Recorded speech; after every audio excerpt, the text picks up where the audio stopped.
In this video, we're looking at ECAA 2020, Section 1, Question 26.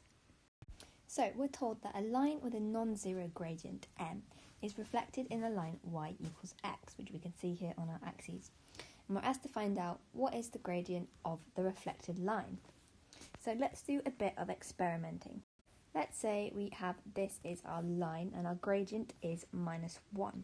How would this line look when it's reflected in the line y equals x? Well, it's going to look exactly the same. Our new gradient will be -1 still. What can we draw from this? What information do we get from this?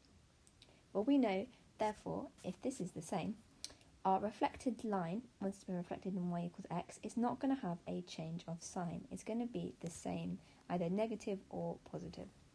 So we know the new gradient is not going to have a change in sign. Let's have a test with another line. Let's say we have y equals 2x.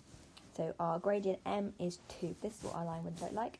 How would this look once it's been reflected in the line y equals x? Well, it'll look something like this. And if we had a proper scale, we could see that this is actually going to be a half. M is a half. So the reflected gradient is now 1 over m instead of m. It's the reciprocal. So we can say there's no change in sign and it has to be a reciprocal.